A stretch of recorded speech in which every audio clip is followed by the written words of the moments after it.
షాద్ నగర్ వైపు ఉన్న మన స్వర్గసీమ వెంచర్ లో ప్లాట్లు కొన్న వాళ్ళంతా సంతోషంగా ఉన్నారు. ఒక్కసారి విజిట్ చేయండి.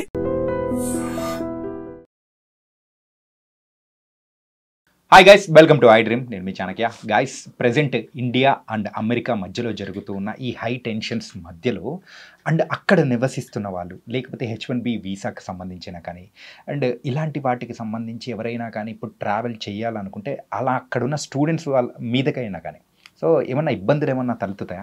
ఇలాంటి విషయాలన్నిటి గురించి కూడా మనతో పాటు మాట్లాడడానికి హైకోర్టు న్యాయవాది, ఇమిగ్రేషన్ లాయర్ అయిన పృథ్వీ గారు ఇప్పుడు మనతో పాటు ఉన్నారు. మరి సార్తో మాట్లాడదాం.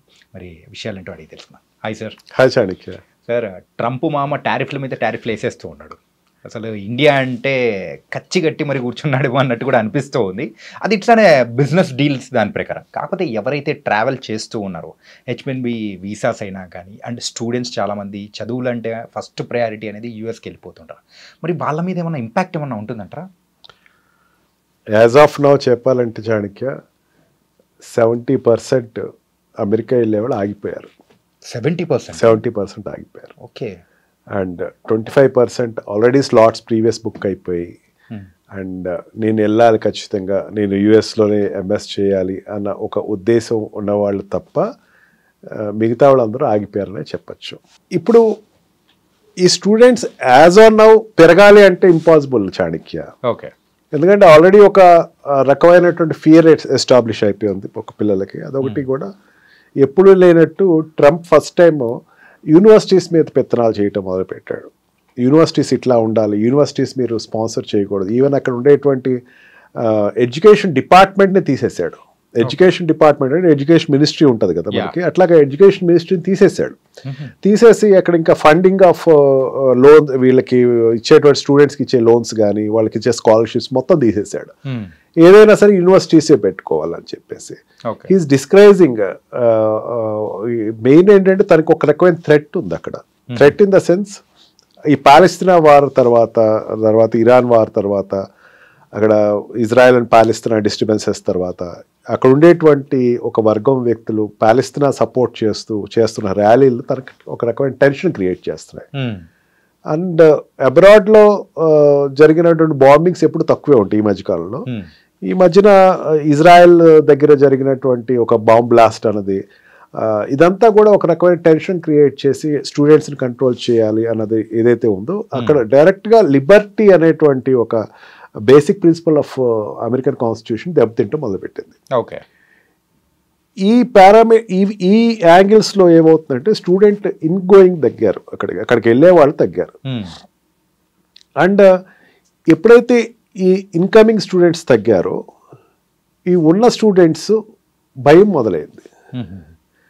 వాళ్ళు కూడా సోషల్ మీడియాస్ అన్ని మీకు హ్యాండిల్స్ ఇవ్వండి, మీ యొక్క క్రెడెన్షియల్స్ మాకు హ్యాండ్ ఓవర్ చేయండి, మీ సోషల్ మీడియాస్ నేను ఓపెన్ చేస్తాను అంటే ఏదైనా ఒక వీడియో ఏదైనా వచ్చింది అనుకోండి, పాలస్తీనాకి సంబంధించి సపోర్ట్ చేస్తున్నవాడు ఎవడో ఫ్రెండ్ పెడతాడు అనుకోండి, వాడు చూశాడు అనుకోండి, then he will be doubted అనమాట. అతను డౌట్ పడతారు, స్కానింగ్ లోకి వచ్చేస్తారు. అలా ఆ రకంగా ఒక రకమైన ఇన్సెక్యూరిటీ అనేది అక్కడ వెళ్తున్న స్టూడెంట్స్కి, అక్కడ ఉన్న స్టూడెంట్స్కి డెవలప్ అయింది. But it is not a longitive end as such.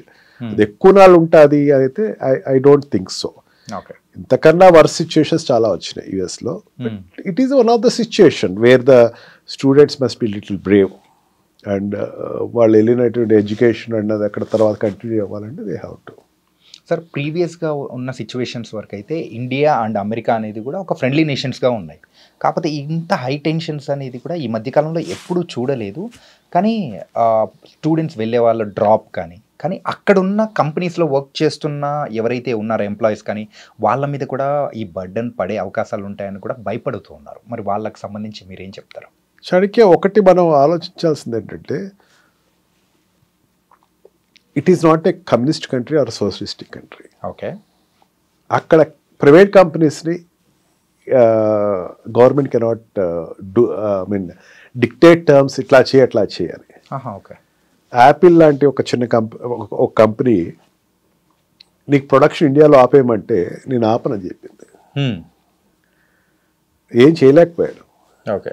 మహా అయితే ట్యాక్స్ పెంచుతావు, ఎంత పెంచుకోవాలి అంటే అక్కడ ఉండేటువంటి industrialist are very powerful. Okay. వాళ్ళని ఎవరు కంట్రోల్ చేయలేరు. ఎంతమంది ఎంప్లాయీస్ కావాలి, ఎట్లా కావాలి అనేది వాళ్ళ ఇష్టం. అది అంటే కంట్రీ సిచ్యుయేషన్స్, కంట్రీ మధ్య ఉండేటువంటి కొన్ని వాట్ వి కాల్ కామర్స్ సంబంధించిందో లేకపోతే ఈ బిజినెస్ సంబంధించిందో ఉండే రిలేషన్షిప్ వేరు, ఆల్రెడీ వెళ్ళిపోయినటువంటి వాళ్ళు ఆల్రెడీ వెళ్తున్న వాళ్ళ యొక్క సిచ్యుయేషన్ వేరు. ఓకే, ఇప్పుడు ఏదైనా ఇండియన్ కాలేజెస్ తీసుకుందాం, ఇప్పుడు ఇంజనీరింగ్ కాలేజ్ లేకపోతే గవర్నమెంట్ కాలేజ్, మెడికల్ కాలేజ్, వాళ్ళు ఎక్కువ దేని మీద ఆధారపడతారంటే ఎన్ఆర్ఐ సీట్లకి అండ్ పేమెంట్ సీట్ల మీద ఆధారపడతారు. మీరు ఎవరైనా ఏ కాలేజ్నైనా అడగండి, ఓపెన్ ట్రూత్ అది.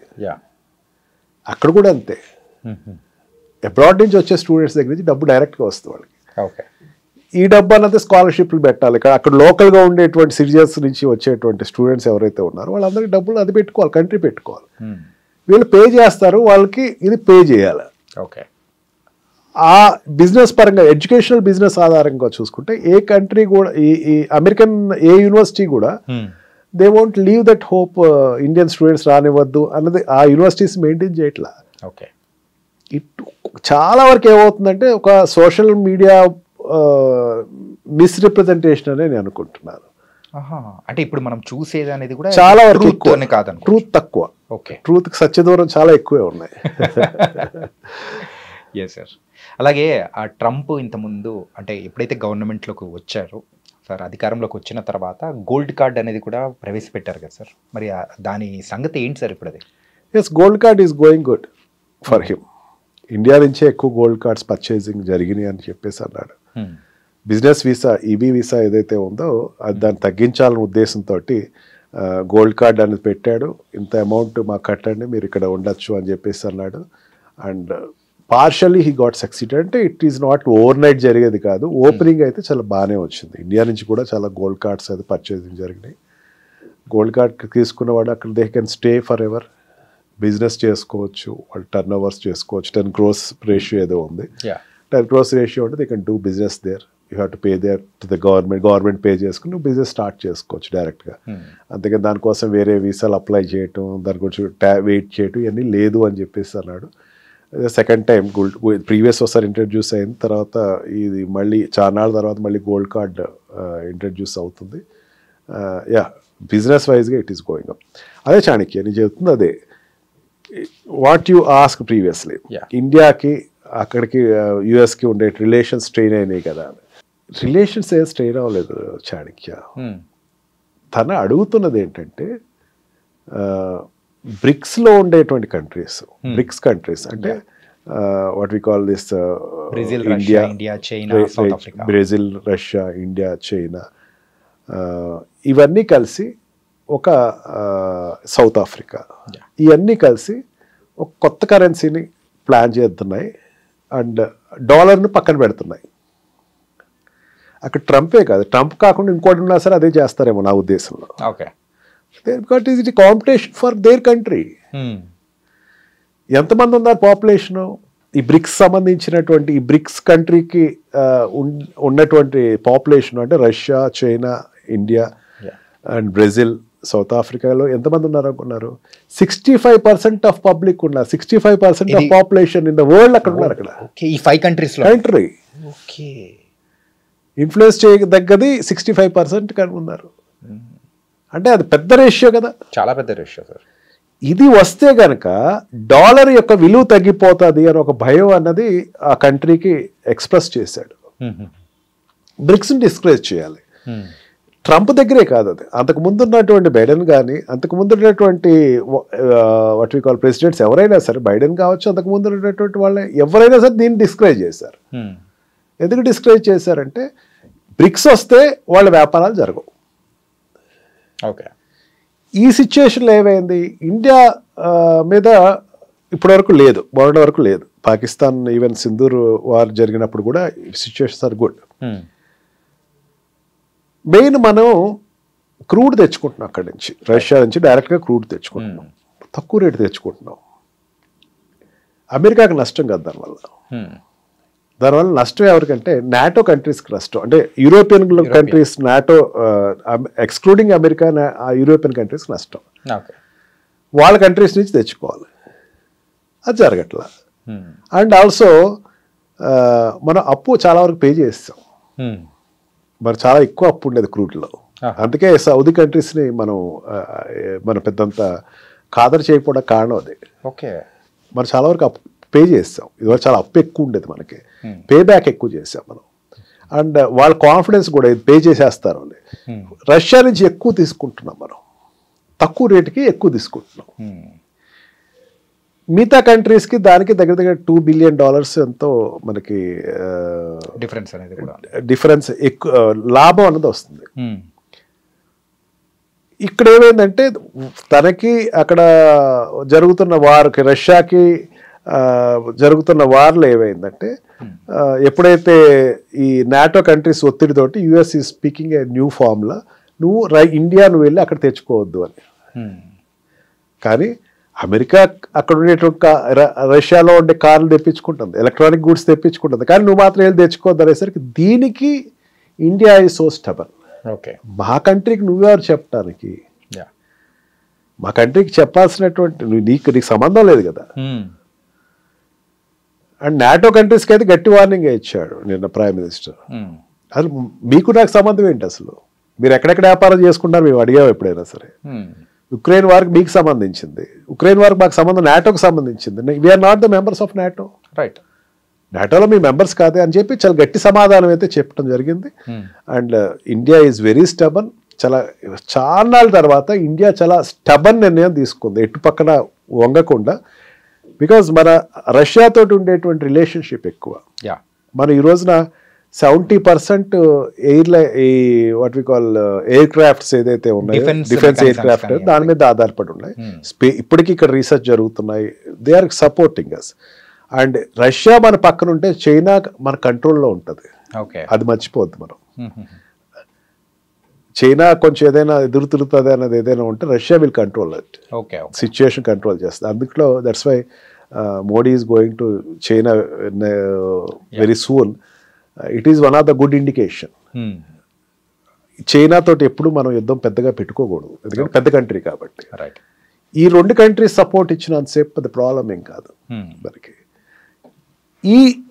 ఈ అక్కస్తోటి ఏమైందంటే ఒకసారి 50% టారిఫ్ పెంచింది. కొన్ని sectors there is loss, but కొన్ని సెక్టర్స్ ఆక్వా ఫీల్డ్ లాస్ వస్తుంది. గోదావరి జిల్లాలకు ఉండేటువంటి ఆక్వా ఫీల్డ్ ఎక్కువ, వాళ్ళ ఆక్వా ఫీల్డ్ మీద ఆధారపడతారు, వాళ్ళకి కొంచెం లాస్ వస్తుంది. అండ్ టెక్స్టైల్ ఇండస్ట్రీస్ కొన్ని లాస్ అవుతున్నాయి. అండ్ ఫార్మా ఇండస్ట్రీస్, మెయిన్గా ఫార్మా ఇండస్ట్రీ మనకి ఇక్కడ ఉండేటువంటి మోడీ డ్రగ్స్ ఏదైతే ఉన్నాయో ఎక్కువ అక్కడ సేల్ ఉంటుంది, వాటికి కొంచెం ఉంటుంది. బట్ ఫార్మాకు అయితే తన లిబర్టీ ఇచ్చాడు. దీంట్లోంచి ఈ 50%లో ఫార్మా తీసేస్తాను, ఎందుకంటే వాళ్ళకి అవసరం. ఓకే, తనకి ఏదైతే అవసరం అదే ఎక్కువ నాళ్ళు ఇది ఉంటుంది అని అయితే నేను అనుకోవట్లేదు. ఎందుకంటే కంట్రీ లాస్ వాళ్ళకి, మనకన్నా లాస్ వాళ్ళకి ఎక్కువ ఉంటుంది. ఓకే, అండ్ డైమండ్స్కి సంబంధించినటువంటివి కొన్ని సెక్టర్స్ అయితే ఇట్ క్లియర్లీ కొంచెం లాస్ అయితే ఉంటుంది. This is called commerce. Relationship is different. ఈ రోజున మనం పాకిస్తాన్ తోటి యుద్ధానికి వెళ్తే అమెరికా భారతదేశానికి సపోర్ట్ ఇచ్చే పరిస్థితి ఉంది. And also for any other activities America ఇండియాకి సపోర్ట్ ఇస్తా, ఆ ప్రాబ్లం ఏం లేదు. Commerce is difference. ఓకే, వ్యాపారమే. అందుకని దానికి దీనికి సంబంధం పెట్టక్కల. And the students and the employees which are existed there in America, నేనైతే చాలా వెరిఫికేషన్ అయితే చేసుకుంటూ ఉంటాను. మీరు చెప్తే నమ్మొచ్చానికి రోజుకి ఒక 5-6 నా క్లయింట్స్ వెరిఫై చేసుకుంటాను అబ్రాడ్లో, యూఎస్లో ఉన్న సిచ్యువేషన్ అట్లా ఎక్కడేం లేదు అసలు అంటారు వాళ్ళు. They are very cool. Students also very cool. మన ఐడ్రీమ్ ద్వారా చెప్తున్న parents of students, don't get worried, your children are safe. They will be the safest people because they are in liberal country, not communist country or socialistic countries. Nice sir. ఏంటంటే అక్కడికి వెళ్ళిన తర్వాత parents ఇక్కడ ఉన్న వాళ్ళు చాలా వరకు భయపడుతూ ఉంటారు. అరే పేపర్లో ఇన్ని రాస్తూ ఉన్నారు, అసలు వీడియోస్ ఏమో ఇన్ని వస్తూ ఉన్నాయి, అరే ఇన్ని టారిఫ్లు వేస్తున్నాడు, ఈరోజు ఇలా ఉందంటే రేపు శత్రు దేశంగా చెప్తాడేమో, ఇలా చాలా మిస్కన్సెప్షన్స్ అనేది కూడా ఉన్నాయి. దానికి మాత్రం you are the perfect person to say that answer. And చాలా చక్కగా చెప్పారు sir. So thank you so much sir. Thank you. నిజంగా ప్రస్తుతం ఉన్నటువంటి సమాజం దేనికి ప్రయారిటీ ఇస్తుంది? ఆర్థిక సంబంధాల చుట్టూ మాత్రమే తిరుగుతోంది. మళ్ళీ ఎన్నికలంగానే చాలా విరక్తి కలుగుతాం. మంచి అనిపిస్తుంది కదా, లేడీస్ కూడా ఛాలెంజింగ్ జాబ్స్ చేసినప్పుడు చాలా బాగుంటది. ట్రాఫిక్ అసిస్టెంట్స్ గా నియమించిన ట్రాన్స్జెండర్స్ అందరితో సాల్యూట్ చేయించుకుంటున్నారు. ఫుడ్ డెలివరీ ఇవ్వటానికి వెళ్ళినటువంటి డెలివరీ బాయ్ అనిల్ పై కళ్ళ ముందు పెళ్ళండి